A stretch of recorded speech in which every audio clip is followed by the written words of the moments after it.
Setiap hari, kita mendengar begitu banyak suara, notifikasi, opini, komentar, atau hal-hal lain yang menjadi trending topik. Tapi, pernahkah kita bertanya, di antara semua suara itu, suara siapa yang benar-benar kita dengarkan? Bagaimana kalau ternyata suara yang paling penting justru sering kita abaikan?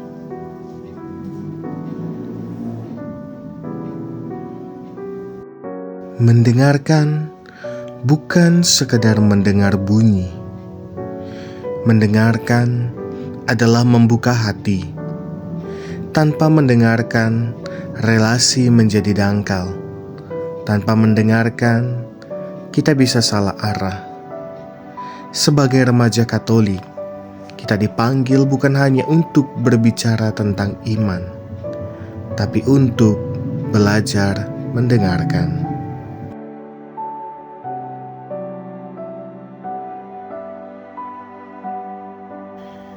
Berbicaralah ya Tuhan, sebab hamba-Mu ini mendengarkan. Allah tidak diam. Ia berbicara melalui sabdanya. Tapi, seringkali kita menunggu suara keras dari langit. Padahal, Tuhan berbicara lewat ayat sederhana yang kita baca setiap hari.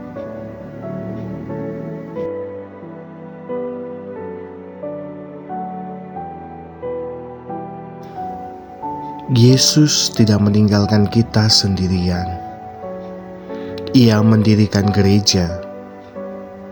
Dalam homili, dalam ajaran gereja, dalam sakramen, Tuhan terus membimbing. Kadang kita merasa bosan, tapi mungkin bukan karena Tuhan tidak berbicara. Mungkin karena kita belum sungguh mendengarkannya.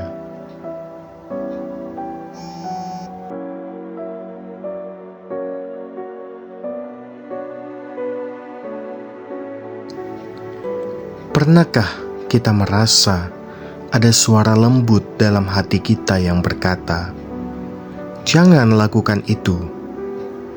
Maafkanlah dia. Itu tidak benar." Itu bukan sekedar perasaan. Itu hati nurani. Tempat Allah berbisik paling dalam. Itu adalah sanggar suci di mana kita bertemu dengan Allah. Tapi hati nurani perlu dilatih lewat doa dan sabda.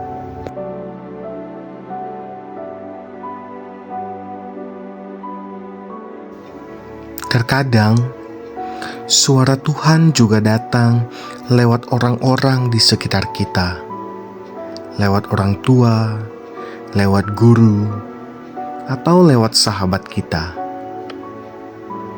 Tidak semua nasihat memang enak untuk didengar, tapi bisa jadi itu adalah cara Tuhan untuk menyelamatkan kita.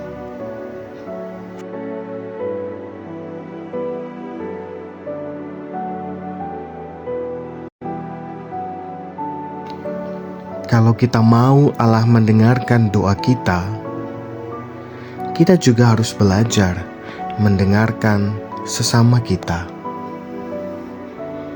Banyak orang tidak butuh solusi cepat. Mereka hanya ingin didengar. Yesus pun seringkali hanya duduk, makan, dan hadir bersama orang-orang. Ia mendengarkan penderitaan mereka.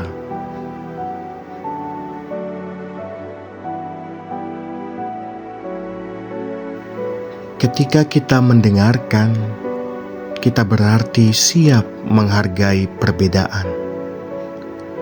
Dunia memang penuh dengan suara yang berbeda, tapi kita dipanggil bukan untuk membenci, tetapi untuk memahami dan membangun persaudaraan.